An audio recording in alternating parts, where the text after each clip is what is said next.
Balado-diffusion. Rendez-vous seulement aujourd'hui pour la première et dernière fois où les meilleurs invités sont au rendez-vous pour le meilleur épisode. Restez à l'écoute. Bonjour et bienvenue à cet épisode de Balado-diffusion. Je m'appelle Alex et je suis en compagnie d'Étienne. Je vous accueille aujourd'hui pour explorer un sujet qui touche nos vies quotidiennes sans qu'on le réalise vraiment. Le capitalisme et le lien entre la multinationale Shell et le capitalisme pétrolier. Comment une seule compagnie a-t-elle pu devenir aussi puissante? Quelles sont les conséquences de cette domination? Et comment pourrions-nous réduire notre dépendance au pétrole? Restez avec nous pour découvrir les réponses. Bonjour Alex, merci pour cette introduction. Avant de parler spécifiquement de Shell, il faut comprendre le capitalisme pétrolier. Le capitalisme, c'est un système économique et politique qui favorise la privation et la poursuite de la richesse. C'est dans le système dans lequel on le vit en Amérique du Nord. Il existe deux formes de capitalisme. Le capitalisme méritocratique, qui vise une société égale où tout le monde peut avoir la chance de s'élever socialement grâce à son travail. Et le capitalisme politique, qui utilise le pouvoir de l'État pour réaliser des profits.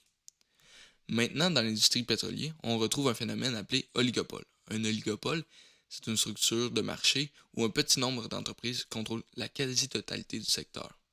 Contrairement à un monopole, ça inclut 2 à 10 entreprises généralement.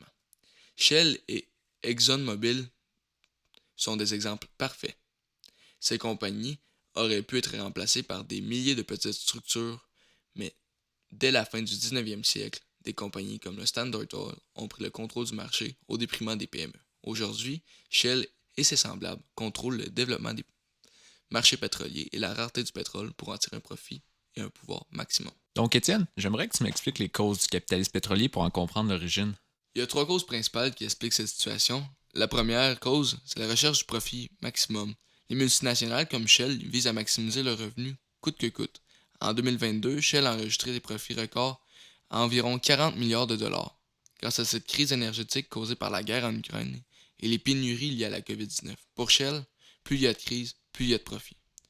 La deuxième cause est la demande énergétique croissante. Depuis la seconde révolution industrielle, le pétrole est devenu la principale source d'énergie mondiale, principalement pour le transport. Cette demande a connu une croissance quasi ininterrompue depuis plus de 150 ans. Au Canada, par exemple, la demande par habitant en pétrole et en gaz naturel est parmi les plus élevées au monde en raison de notre climat et de nos besoins énergétiques importants. Cette demande massive crée un marché extrêmement lucratif pour les oligopoles pétroliers et ils cherchent à le contrôler. La troisième cause est l'expansion des multinationales pétrolières dans les pays étrangers. La crise pétrolière de 1973 a montré aux pays occidentaux à quel point ils étaient dépendants des producteurs étrangers. Après cette crise, les États occidentaux ont soutenu leurs multinationales pétrolières pour sécuriser leur approvisionnement. Mais lors de l'embargo arabe, les compagnies américaines ont continué à opérer dans les pays producteurs parce que ces pays avaient encore besoin de leur aide pour vendre le pétrole. Cette interdépendance a favorisé l'expansion de ces multinationales dans les pays en développement, notamment là où les ressources pétrolières sont abondantes. Ces 3 causes ont mené des conséquences dramatiques. Pour illustrer une de ces conséquences, nous vous présentons maintenant un extrait du balado L'Écotech, qui raconte une histoire vraie d'activisme environnemental au Québec. Cet extrait parle de l'occupation du terminal pétrolier Valero à Montréal par le groupe Antigone. Les militants expliquent pourquoi ils ont occupé ce terminal et quel danger représente le pipeline ligne 9B pour notre environnement. Je m'appelle Jacob Pirot. J'ai passé 19 heures attaché à un pipeline pendant la plus longue occupation d'un terminal pétrolier de l'histoire du Québec. La ligne 9B de Enbridge, c'est un pipeline qui a à peu près 45 ans, qui est beaucoup trop vieux pour la durée de vie normale d'un pipeline. Il est corrodé, il n'est pas fait pour transporter ce qu'il transporte. Puis ce qu'il transporte, c'est des sables bitumineux. C'est le pétrole le plus lourd sur Terre. C'est le type de pétrole qui est le plus difficile à enlever, qui est le plus dangereux. S'il était pour couler, et dans les faits, de par le fait qu'il y a 45 ans, qui est vieux, qui est corrodé, il pourrait couler à n'importe quel moment. Puis il traverse la rivière des Mille-Îles, la rivière des Prairies, la rivière des Outaouais. Puis tout ça, ça tombe dans le fleuve Saint-Laurent. Et donc si ça tombe dans le fleuve Saint-Laurent, c'est toute la région métropolitaine de Montréal qui perd l'eau potable pour 3 mois. Du jour au lendemain, il n'y a plus personne qui peut avoir accès à de l'eau potable. La ville n'a pas de plan par rapport à ça. La ville assume que vous avez l'équivalent de 3 jours d'eau potable. Toute la ville de Montréal a 3 jours d'eau potable chez eux. Autrement, I guess que vous mourrez. Comme vous l'avez entendu, cet extrait illustre parfaitement les conséquences environnementales de l'exploitation pétrolière. Les multinationales comme Shell ne se soucient pas de la fonte des glaciers ou des risques de déversement. Pour elles, c'est une question de profit. Et ce ne sont pas les seules conséquences. Il y en a d'autres, économiques, sociales et environnementales. Mais pour mieux comprendre le contexte, nous avons la chance d'avoir interviewé un expert qui a étudié ces multinationales pendant des années. Pour approfondir cette question, nous avons eu la chance d'interviewer Alain Deneau, philosophe et professeur à l'Université de Moncton. Monsieur Deneau est un expert reconnu des multinationales pétrolières et du capitalisme fossile. Il a écrit plusieurs livres importants sur le sujet, notamment De quoi Total est la somme, Multinationales et perversions du droit, Paradis fiscaux, la mécanique de l'escroquerie légalisée et d'autres ouvrages qui analysent les stratégies des grandes corporations pour contourner la loi et maximiser leurs profits. Ces recherches et ces analyses ont influencé le débat public sur les multinationales au Québec et au Canada. Monsieur Deneau, merci pour cette chance. Bonjour. Bonjour. Très content de vous avoir avec moi. Comment vous décririez le rôle que jouent les multinationales pétrolières comme Shell, mais c'est juste un exemple, dans le système du capitalisme mondial? Ben déjà, les sociétés pétrolières ont un rôle historique à jouer, dans le sens où, après les banques, dans le domaine industriel et pas seulement financier, elles ont été les toutes premières à créer la multinationale. C'est-à-dire que les multinationales, avant, n'existaient pas avant que les sociétés pétrolières ne se constituent comme telles. Elles en ont été, si on veut, le modèle. Et Shell, en particulier, est à l'avant-garde de cette élaboration même des multinationales. Encore une fois, je laisse le secteur bancaire de côté qui a commencé il y a très longtemps à internationaliser ses opérations avec les Médicis en Italie. On va dire, vraiment, on remonte à très très loin. Mais en ce qui concerne l'industrie lourde, c'est la première fois qu'à l'échelle mondiale, des sociétés, d'une part, collaborent et d'autre part, se concertent pour créer un ordre dans une filière d'activité donnée, à savoir l'énergie pétrolière, pour, en gros, peser sur le marché et le contrôler. Ce qu'il faut voir, c'est qu'avant qu'il y ait cette espèce de convergence entre 4 grandes entités, en fait, il y a eu Shell, celle qu'on appelle aujourd'hui British Petroleum, mais qui a eu d'autres noms, là, à l'ancien BP, antérieurement, là, l'Anglo-Persian, ainsi de suite, il y a eu d'autres noms. On voulait chercher à réduire justement notre dépendance au pétrole mondial et donc à ces multinationales-là. C'est quoi les solutions qui vous semblent le plus réalistes? Ben, ce qu'on sait, c'est que c'est les entreprises pétrolières et les constructeurs automobiles à la faveur d'un lobbying important. Puis si c'est pas d'une forme d'entrisme dans les gouvernements, en ayant des représentants comme hauts fonctionnaires ou dans l'appareil d'État ou dans les cabinets ministériels, ainsi de suite. Dans les années 50, 60, 70, on favorisait un aménagement du territoire et des pratiques sociales qui étaient tournées vers l'automobile. Par exemple, on a encouragé l'étalement urbain, on a encouragé le démantèlement de systèmes de tramway, on a favorisé tous les usages imaginables de l'automobile, sans parler de l'aviation civile et du tourisme de masse qui a été largement stimulé à coup de renfort de campagnes publicitaires pour inciter les gens à voyager, pour faire du voyage un signe de distinction sociale, et même une pratique tout à fait banalisée et usuelle, de façon à ce que le pétrole soit tout à fait central, sans parler des pratiques agro-industrielles au détriment des sols, qui a favorisé beaucoup le recours au pétrole. Donc, aujourd'hui, c'est prenez un pot de beurre d'arachide pour ceux qui comptabilise un bien comme celui-là, on va dire c'est du pétrole transformé en arachide. C'est une équation pétrolière qui est en jeu. Donc le pétrole est devenu une sorte de référent, tellement qu'aujourd'hui on va parfois parler d'une valeur en équivalent pétrole, même si c'est pas de pétrole qu'il s'agit, comme si c'était un étalon qui mesure la valeur elle-même. On est parvenu à placer le pétrole à cette position-là parce qu'il s'agit d'une richesse naturelle extrêmement pratique parce qu'elle est liquide.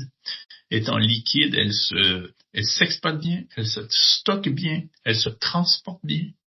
Elle brûle bien beaucoup plus que du charbon ou quelque espèce matérielle. Le fait que ce sont des hydrocarbures rend la matière aisément exploitable et très rentable. Du coup, surtout qu'au départ, il y a une centaine d'années, on puisait le pétrole dans des espèces de poches souterraines naturelles, là, comme on a l'image dans Tintin en Amérique, quand le pétrole nous sautait à la face. C'est fini ce temps-là.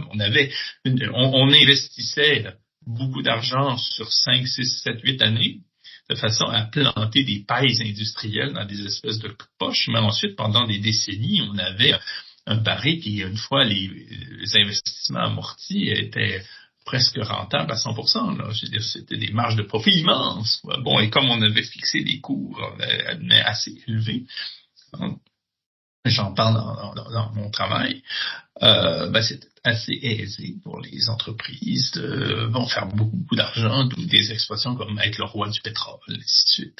Quand tu parles de cet apprentissage-là, tu penses que justement la fin de cette consommation de pétrole-là, ça amène aussi notamment la fin du capitalisme, puisque ça change complètement notre façon d'acquérir et de voir les biens? Oui, la fin du capitalisme est précisément ce dont je parle. Mais quand je m'intéresse à la fin du capitalisme, je m'intéresse pas à la fin du capitalisme pour le capitalisme. Je m'intéresse à la fin du capitalisme pour une certaine catégorie de gens qui sont ceux qu'on identifie aujourd'hui en Occident, la classe moyenne. La fin du capitalisme se pose par rapport à des gens et pas par rapport au système lui-même. Le capitalisme peut très bien perdurer par rapport à une petite caste qui en profitera toujours. Mais je rappellerai juste que nous, classe moyenne, nous avons un rapport de bénéficiaire relatif au capitalisme. C'est-à-dire qu'on travaille pour lui, on lui donne beaucoup, on se forme en fonction de lui, on se donne un savoir-faire et des compétences en fonction de lui, on est sur le marché du travail pour le séduire, et on est demandeur d'emploi pour le séduire. Ensuite, on espère être une ressource humaine pour lui, littéralement. Et une fois une ressource humaine, il nous donne des petits avantages, un pouvoir d'achat, un salaire. Et ce salaire-là nous place en position d'être bénéficiaire relatif. C'est-à-dire après à lui avoir tout donné, notre vie, notre santé mentale, nos connaissances, notre temps, nos burn-out, tout, on lui donne tout. En retour, il nous donne des petits avantages sociaux, une carte de fidélité au Tim Hortons, une carte de crédit chez Canadian Tire, des sous, qu'on puisse magasiner, un petit voyage de temps en temps à Cuba ou que sais-je ailleurs. Bon, et donc on est bénéficiaire. Pour moi, je pense que vous avez fait le tour de mes questions. Bon, c'est très bien fait. Ouais, merci beaucoup, encore une fois. Ça répond bien à mon sujet. Je suis très content d'avoir pu vous rencontrer. Au plaisir. Merci beaucoup. Au revoir. Deneau a raison. Le capitalisme pétrolier ne peut pas durer éternellement. Mais comment réduire notre dépendance? Il n'y a pas de solution miracle, mais plutôt plusieurs mesures qui peuvent contribuer. D'abord, il faut réduire la consommation de pétrole plutôt que simplement limiter la production. Quand on réduit la consommation, on réduit aussi la production et le pouvoir des multinationales. Pour ce faire, les gouvernements doivent investir massivement dans les transports en commun, favoriser un aménagement urbain plus dense et développer des infrastructures de transport actifs comme la marche et le vélo. Deuxièmement, les gouvernements doivent éliminer les avantages fiscaux accordés à l'industrie pétrolière. Au Canada, le gouvernement fédéral a promis en 2015 d'éliminer les subventions aux hydrocarbures, mais cet engagement n'a jamais été tenu. C'est un problème majeur. Finalement, les entreprises et les citoyens doivent adopter des comportements plus sobres en matière de consommation énergétique. Il faut le dire, ces solutions ont des limites. La taxe sur le carbone à elle seule ne suffira pas. Même en Europe, où les taxes sur les carburants sont beaucoup plus élevées qu'au Canada, la consommation ne décline pas, ou pas assez rapidement. Et surtout, les multinationales pétrolières ne disposent de ressources énormes pour résister à ces changements. C'est un défi de taille, mais heureusement, il existe aussi une autre voix qui se lève pour contester ce système. Nous vous présenterons maintenant La jungle du capital d'Émile Bilodeau, une chanson québécoise qui critique directement le système capitaliste et ses inégalités. Cette chanson parle de la lutte pour survivre dans un système où les riches s'enrichissent au détriment des pauvres. Elle évoque aussi la destruction de la beauté du monde pour des projets économiques. La vie est tellement belle, autant dans le ciel, autant